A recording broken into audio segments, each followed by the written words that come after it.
Hello, welcome to episode 9 of The Outside Fence. I am your host, Tristan Heffernan. With me, as always, is my Melbourne expert, Stewart Brown. Balls, how'd the weekend treat you this week? It was a small loss for me, but I was pretty cautious going into the meeting, given it looked a tough day, even though there were a fair few short price favourites. But yeah, I just sort of played it on the small side and played it fairly safe. It's not too much damage done. Beautiful. More a meeting to keep in mind moving forward with a lot of first uppers and horses kicking off their campaign. Are these the type of meetings where you sort of sit back a bit and sort of gather what we can for the future? Yeah, that was probably the hope going into the meeting, but sort of coming out of it, I'm not sure how much more we actually have learnt given some of the races, but we'll obviously dissect that as we have a look at a few of the feature races. Excellent. We will do exactly that. First of all, as always, let's talk about the track there. Soft 6 obviously didn't get wet enough for our old mate Jungle Edge because he was scratched. It seemed to race pretty well for a soft 6. Yeah, it did.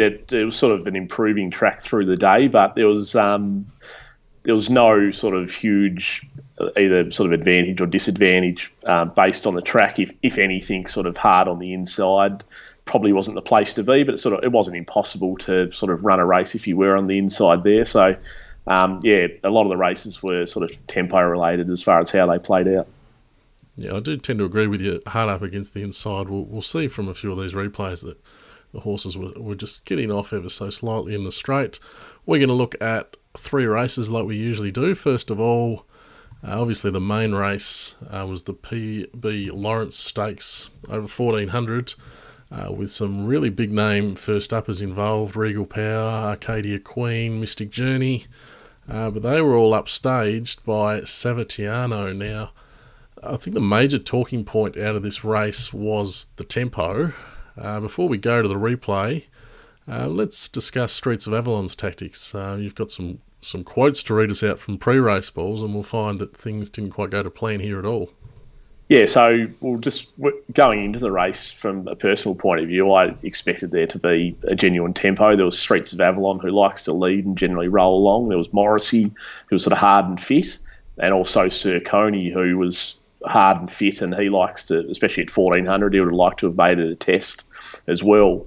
Plus there were quotes from the trainer of Streets of Avalon. So I'll just read, this article was on racing.com and starts off, last season's Futurity Stakes winner Streets of Avalon will be ridden by Ben Mellum, looks a likely leader from Barrier 5. Nichols says the tactical plan is to use the horse's race fitness to his advantage and test some of his high-quality rivals. Now, to quote him, we need to instill a strong tempo. We'll be going a 1400 metres lickety-split gallop and make it a high-class weight-for-age level test. We want to try and expose some of those first-up weight-for-age horses. We won't be able to expose all of them because some might still be too good. But if we make it a strong, hard-run 1400-metre race, it will suit us and we will test those good horses. So that's definitely something to keep in mind when we watch the replay of this race. As you'll see early on, Streets of Avalon, I suppose you'd say is ridden in quite a negative fashion. Okay, what colours are we looking for as I go to the replay? Sort of brown colours with white sleeves. You'll see here as they jump out, he's sort of in the middle of the pack that heads forward here. He's moved into second there in the brown with the white sleeves. So he looks like he's going to contest the lead. There's Sir Coney in the orange from out wide, Morrissey in the red cap. And you can see here he eases out of the speed now. And sits, he's 1 out 1 back at the moment. But you'll notice here soon the pace really slackens and he pops out 3 deep and sort of just sits there. So that makes the race. The race was run at quite a slow tempo, much different to what I assumed. You'll see the eventual winner Savatiano getting a nice run there on the leader's back in the Godolphin blue with the white cap. Now, I think this slow tempo played right into the hands of that horse, given a lot of the main rivals. So you'll see Mystic Journey is one back 3 wide, the red sleeves with the white body. Arcadia Queen's just inside him. Then on the back of Mystic Journey is Regal Power. They all would have probably preferred a stronger tempo, given where their racing position and given that they're sort of stronger horses than Savatiano. And you'll see as they get into the straight here, Savatiano, given a great ride by Mark Zara, gets off the heels of the leader and into the clear. And as soon as he does that, he's all over a winner pretty much. And as you see, Sirconi makes her work for it here. But Savatiano just too good in the end and goes out the strong winner. Yeah, so when Streets of Avalon pops out there, that really aids the soft tempo up front too, because he's almost there like a blocker. He didn't put any pressure into the race at all. And then, those horses behind, they sort of don't have their chance to get in. Not that Mystic Journey was really going to take them into the race either. She was off the bit quite a long way from home. I don't know if we can put that down to the soft track or whatever. But we've talked about Savatiano. We're going to watch this replay again because there are some runs to watch. The obvious eye catcher, I think, was Kings Will Dream. Yep. Who gets back there in these the green sleeves and the black and grey there on the inside. Obviously a high quality horse, Kings Will Dream, and this is a really good return. Yeah, it was a very good return. So he pretty much follows the winner the whole race. You'll see once they get to about the 600 metre mark or just sort of on the turn, you'll see an important part of the race for Kings Will Dream where the jockey, instead of following Savatiano through, opts to come off the fence to try and find a run out wider. Now, he gets no luck finding a run, ends up coming back to where he came from pretty much, and then gets through that way. You will notice with this race, given the slow tempo, it's very much an on-pace and fence-dominated race. So, as we mentioned, Savatiano's behind the leader. It's the winner. Sirconi's sitting outside the leader at the moment. It runs second. Kings Will Dream runs third. And Cascadian is the other Godolphin runner who's currently last with the white face there.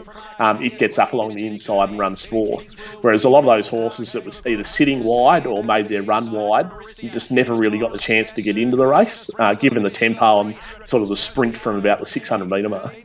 Okay, so this differs to a slow tempo we talked last week in regards to Michael Walker, in that it didn't slow in the middle stages, it was slow early, and then it picked up as horses were looking to make their run. So that made it a lot harder for those horses coming wide. And on that basis, we could probably look to forgive a few of these runners out wider on the track. Yeah, I definitely think you can. Say, just going through a couple of them. So Mystic Journey, who I think we had a question about. Her run, she was, a 3 wide, 1 back. The soft track's probably not her preferred surface. The trainers throughout her career has said that she generally likes firm going, not that sort of shifty kind of surface. Obviously, she was caught wide early, the slow tempo. She wasn't anything special when she sort of pulled out, and she didn't finish off anything special. So I wouldn't really give the run a tick or anything, but I'd be happily to sort of forgive the run, and I'd like to sort of see her again in a more genuinely run race on a firmer track. Then we can sort of get a truly define sort of how she is going or how she has come back. Yeah, I think one thing we saw with Mystic Journey is she is capable of racing 3 wide. She's shown us that throughout her career. I'm happy to forgive her like you, Balls, but I'm still very concerned. It's not like she was 3 wide and she's really fought on and you think, there's plenty of merit to that run. It's more like I hope we can forgive that because there was nothing there to really point for her going forward. Worrying signs for Mystic Journey, but not sackable. How about Arcadia Queen? I was really surprised to see how well sort of fancied she was, because she seemed pretty easy to oppose with the bar plates on. They're talking about a heel issue, that sort of thing. Obviously, she's got loads of ability, Arcadia Queen, but at the top level, it's hard to overcome such problems in the lead-up. Yeah, I was a bit the same. I was surprised how firm she was, given there were a few things there that she was easy to oppose with, particularly the bar plates, which I know turns a fair few punters off. And with that heel, she had missed a jump out and had no either jump out or trial going into this. I thought she was definitely a pass, her run. Like, she settled close to the speed there and had every chance. But given her lead up to the race, I'm sort of prepared to forgive that she wasn't sort of right in the finish there, but she's another that I'd like to have another look at next start, and then we'll probably get a better guide on how she sort of come back and whether she will measure up to these types of races during the spring. Okay, and the other one in those colours, Regal Power, obviously the All-Star Mile winner last season. What did you make of his run?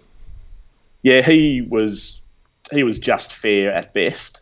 He followed Mystic Journey as well, and sort of came off her back at the top of the straight, and through the line, Mystic Journey was actually finishing off better than him, which is probably some worry. But he's the sort of horse, he's obviously better suited at sort of 1,600 to 2,000 metres, and he is the sort of horse that can take a run as well. So once again, it's a bit of a common theme with this race. A lot of those horses that were settling wide, and sort of I suppose that people would deem as the classier horses in the race. From personally, I'm happy to sort of forgive them and sort of look at them again. But the thing is, it's sort of, you're almost back to square one when they next go around again, because they've had sort of enough things against here that it's hard to make make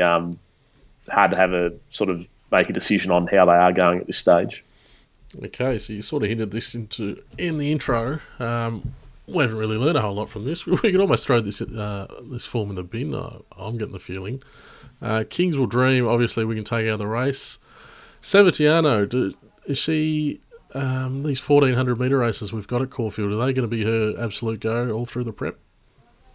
I think so. Like, if she goes to the Memsey and gets a similar race shape to this, then obviously she's right in it again. But if, for instance, they go a lot quicker, I'd prefer other horses to her at this stage. Okay, cool. Speaking of the Memsey, we'll talk about another horse a little bit later who we might see getting through there. Anyway, 2 3-year-old races on the program. I was a bit excited at the thought of the 3-year-olds kicking off this season. After I saw the fields and then after watching the races, the excitement levels sort of dissipated a bit. The first one we're going to look at is for the Colts and Geldings, the Vane Stakes. Now, this was won by our Playboy, double figure odds. Let's throw the replay balls and maybe you talk us through this one. Yep, so the Vane Stakes here, they have only gone at a steady speed, which obviously can sort of put a query on the form. As you'll see, they'll eventually jump. There they go. So the favourite in the race was Rulership. It's in the China Horse Club colours there with the red with the yellow sleeves. It's the leader in the race. The horse outside, it's Ranting, who was well in the market as well. Our eventual winner, our Playboy, is in about 5th position at the moment in the light green colours. It actually sits 3 wide, no cover for the race. Now, one thing to remember with Caulfield is for those sprint races, they start from the chute, so it's a straight run to the home turn. So you don't pay a huge penalty for sitting wide there.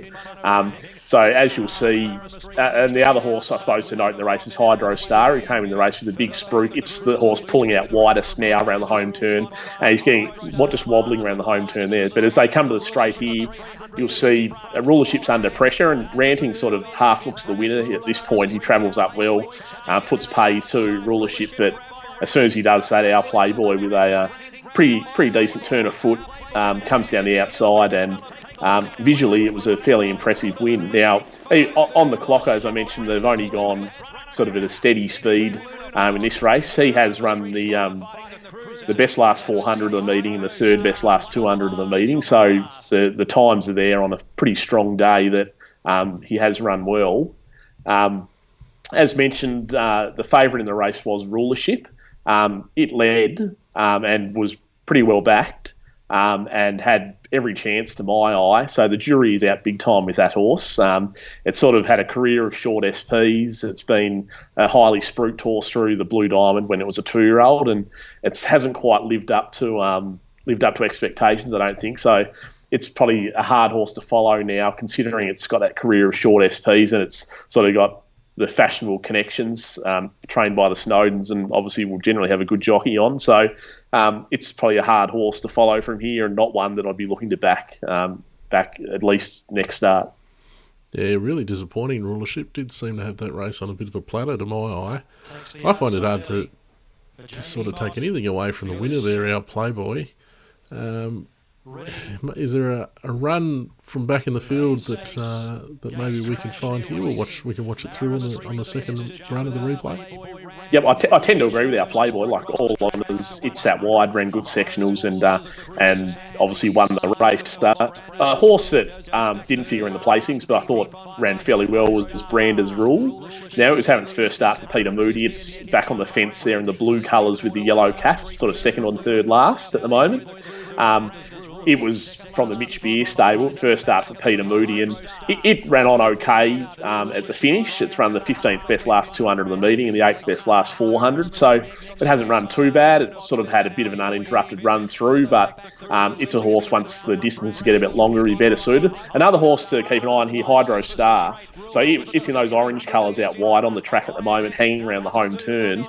It was a big drifter in the race, but it was coming off a very impressive win at Sandown midweek meeting. Its first start and was a heavily spruiked horse. Now, it's ended up running last in the race. Now, subsequently to the race, it pulled up with a slow recovery, and then after that was declared that it was suffering from shin soreness as well. So it's off to the paddock, and that run to me is a clear forgive run. But obviously, it still needs to prove itself next time it comes in. But happy to forgive the horse based off sort of the excuses it had post-race.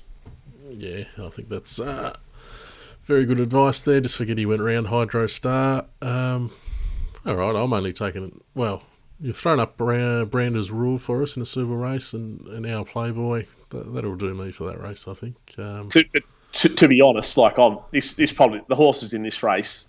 as we get a bit deeper in the spring, they're probably not horses I'd be looking to follow in any of the sort of Guineas lead-up races or the Guineas itself. All right, we hope there's a bit more quality to come over the next couple of weeks.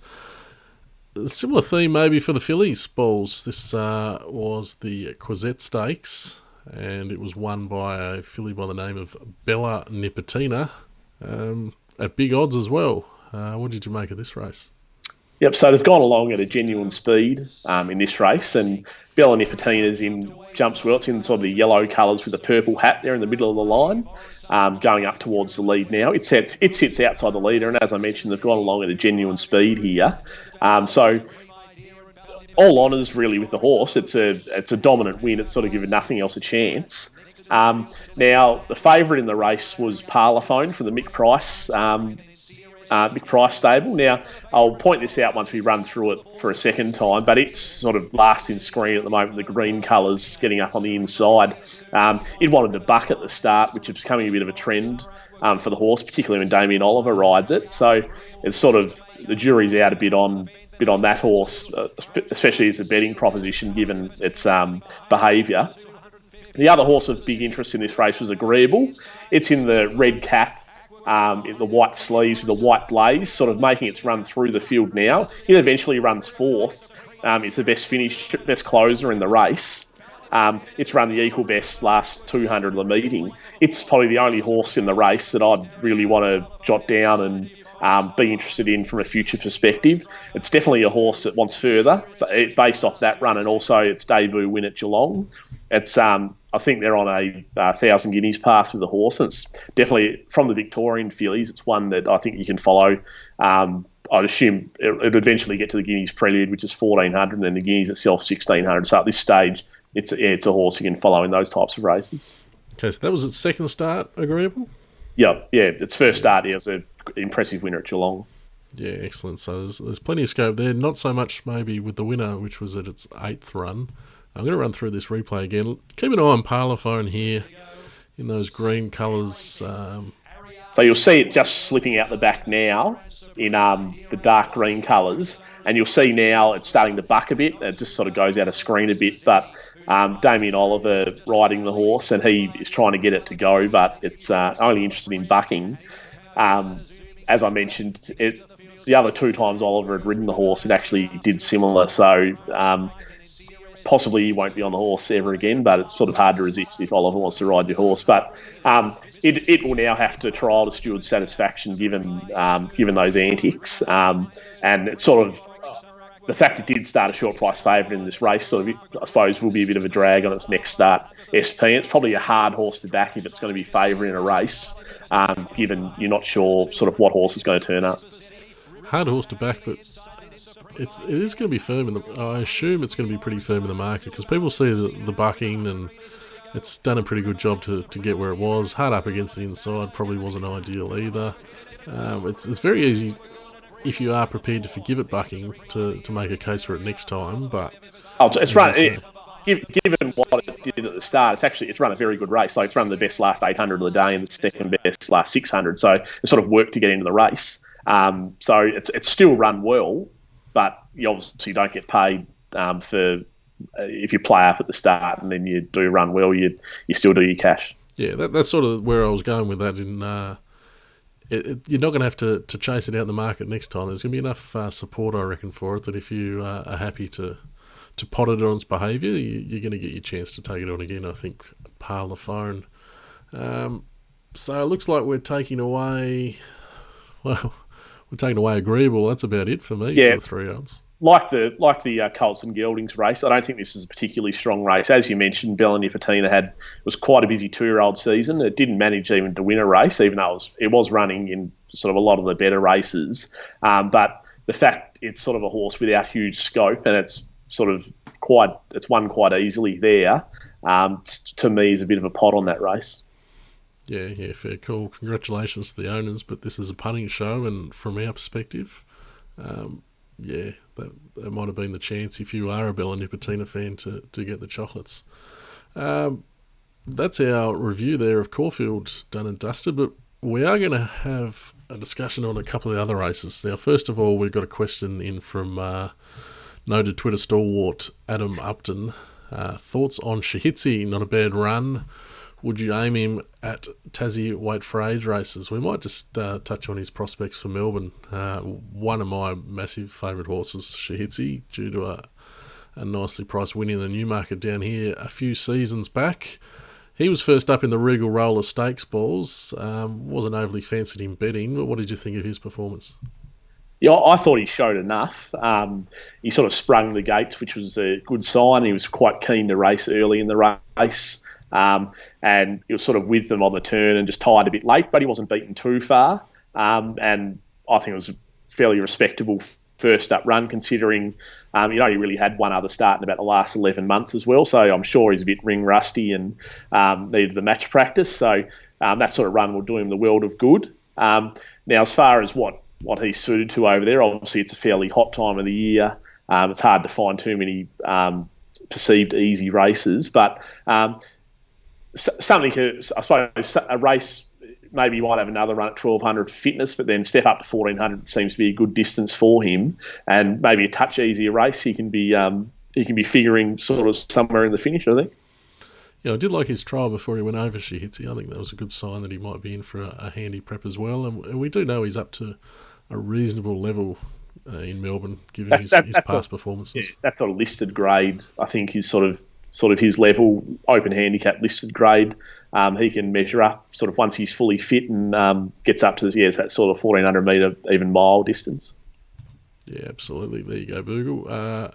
Weight for age races, you've probably got him covered with your horse, but he'd be a definite player, I think. We've got one from one of the members over there at teachmehorseracing.com in Adrian. He wants to ask about this Perth galloper who came with a huge boom called Showmanship. Got the chocolates in the last race of the day with every man and his dog riding Willie Pike home to victory. I'm going to pull up the replay balls. What do you think of this effort? Is this the next superstar we're all hoping to find?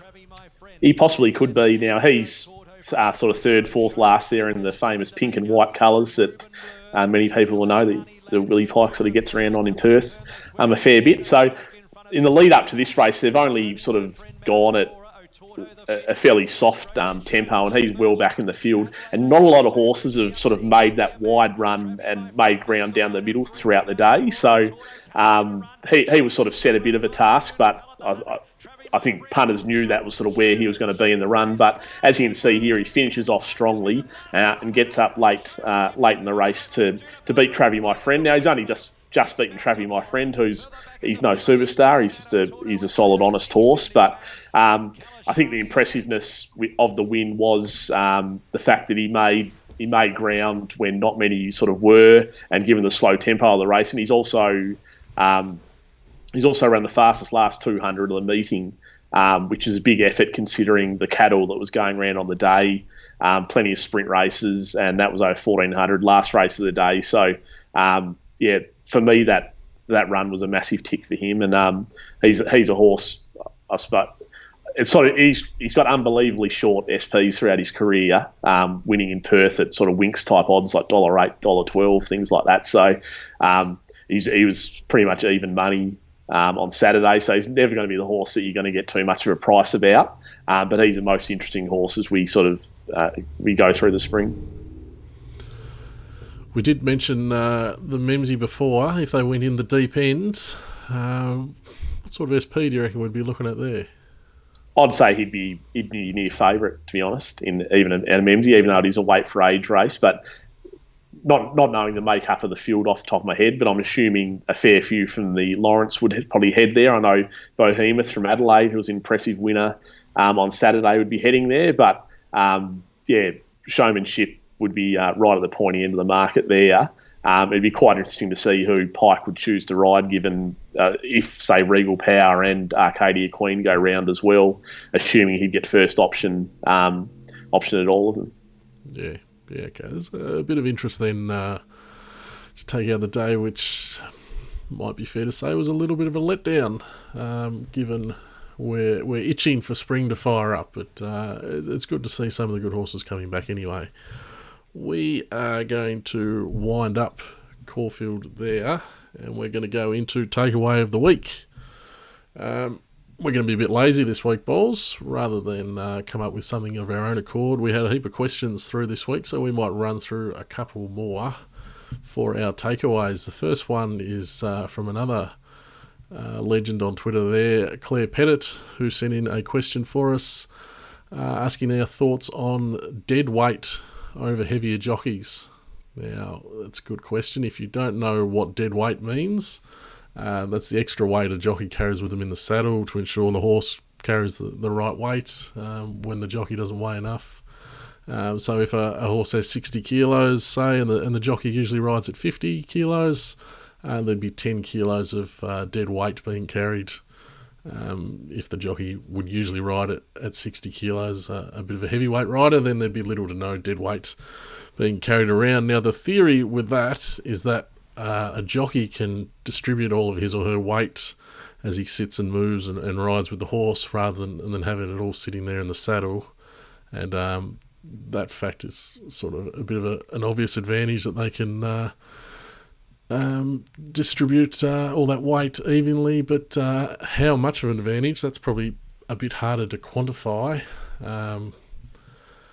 Balls, a few shows ago you talked about weights and how you handle them in the form, and this sort of fits into that basket for me. We talked about not really nitpicking over 1 or 2 kilo weight swings, and we're really looking for big rises or drops in weight. So in terms of carrying dead weight, I think I'd be looking for, obviously you'd prefer the heavier jockey, all things being equal, but I think there's probably bigger factors at play for me. Ability of the horse, ability of the jockey, I should say, the setup of the race for the horse. I think I'd be concentrating much more on them than how much dead weight is being carried, given it's sort of hard to quantify how much effect that actually has. I dare say you're probably the same opinion, Balls.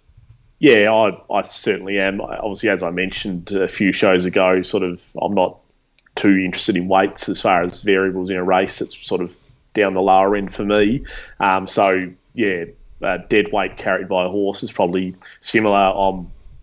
I would factor in a lot more, I suppose, the ability of the jockey. And obviously, the better the jockey is, they're going to sit on, and the proportion, like the way they distribute the weight across the horse, will obviously be better than, say, if you had, say a lesser skilled jockey on there who is sort of unbalanced and doesn't sit on as well. So yeah, I'm more interested in the skill of the jockey on the horse and sort of anything associated with the weight. Okay, thanks for your question, Claire. Obviously, if you found a way to quantify it better than us, you've probably got yourself an edge there. So good on you if you can do that. That's something I'm not capable of doing. We've got a question from Joe as well this week. actually, this came through after last week's show, and we talked about betting and market percentages. And he asked, what is a market percentage? How's it calculated? What's it a measure of?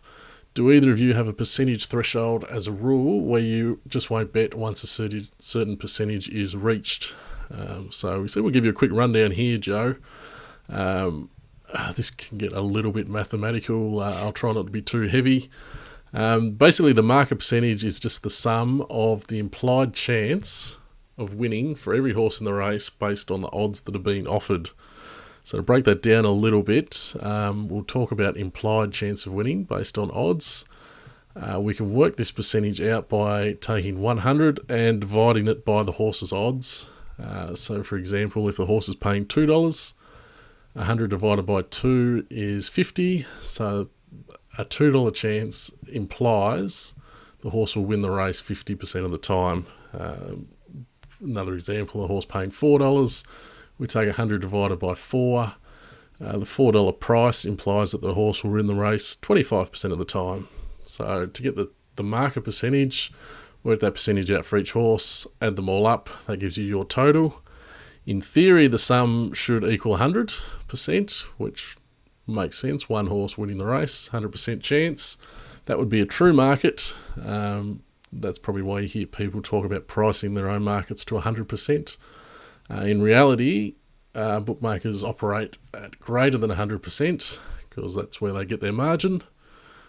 For example, if the market percentage was 120%, the bookmaker is in theory making a 20% margin on the race. If they took an even spread of bets across the field, you can sort of think of it as they took $120 in bets in, and they would pay out $100 no matter who won. So I've got a little table for you actually, Joe, just to talk about the effects of a market percentage here.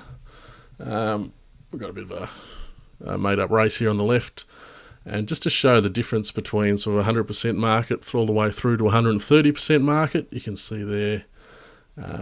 We'll take Black Caviar an example. On 100% market, she might be a $3.60 chance, but if you're betting into 130% market, you can see that the extra percentage on all the horses there. Black Caviar's into $2.90. You can see Mackay Diva might be a true $9 chance, but with that margin, the bookies might be only offering $6.50. So you just see at each sort of 10% step we go, how much shorter the prices do get. And that sort of, that just makes it harder and harder for you to get a good price about your horse. I'll stop talking, have a break now, Balls. I'll throw to you with the second part of Joe's question there. Do either of you have a percentage threshold as a rule where you won't just bet once a certain percentage is reached? Well, I suppose the simple answer to that is no. But to explain that, it's so say for instance a bookmaker will go up 150% or something like that. The first market they put up. Say you've done your market to 100% and you've got a horse priced $4, and the bookmaker's gone up $8. Then personally, I'd be betting.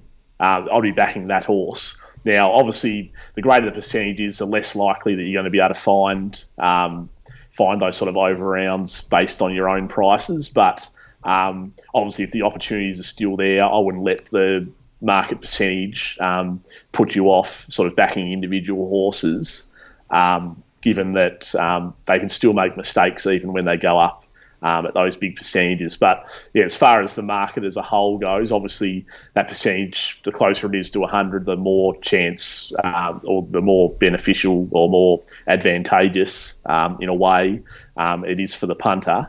And so more often than not, when they do go up a big percentage, there's probably not going to be the opportunities there. There will be sort of 2 or 3 minutes out from the race where they tend to that market percentage tends to come down. Yes, obviously the market percentage will come down there as bookmakers, they start to get a bit more faith in their market. When they're not getting knocked off, they're pretty sure they got the prices pretty close. They can start to push them out a bit more and take a few more risks, and that's why we talk about being wary of betting into big market percentages early, because there's there's plenty of margin for the bookies to push them out come race time. Probably just the other point I'd make on races with a big percentage is for those people who might not have the time or inclination to price their own markets and they just want to back their tips.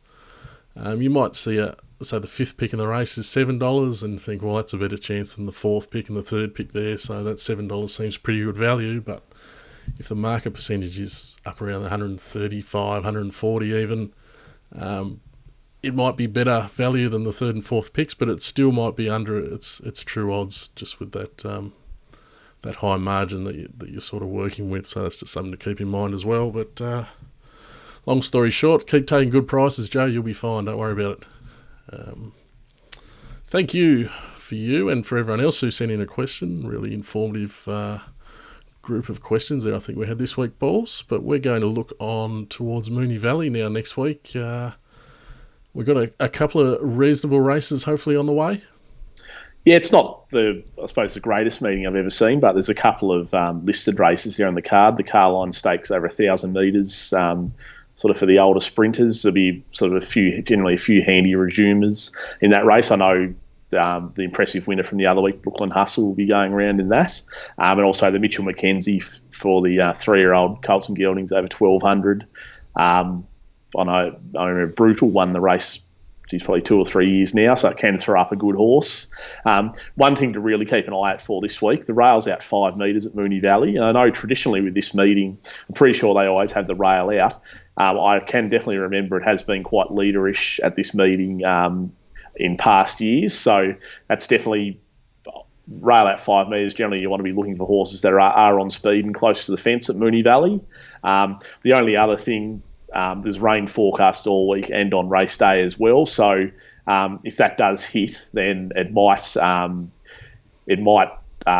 out the track a little bit, given the inside might chop out a bit earlier in the card than it sort of maybe usually does, and then possibly they can make ground out wide. So it's definitely, particularly with rain on the day, it's always important to be monitoring sort of race by race to sort of see how the track is playing. Excellent, good advice. Rail out at Moonee Valley, always worth being on high alert for. I think they're Balls. Thank you again for your hard work this week. I hope you have a bit of luck there on Moonee Valley. Thank you to everyone who watched and sent in questions. If you do like the show, please share it around your friends. Give us a like or a subscribe there on YouTube or a bit of love on Twitter. Everything is much appreciated and keeps us going as we head in towards the spring. If you want to learn more about punting, get along to teachmehorseracing.com. They've got plenty of info there which can help you out if you're into the theory side of things. Until next week, Balls. On that note, we'll sign off and go and catch the end of the footy. So thank you to you, and thanks to everyone watching. Thanks, Hef.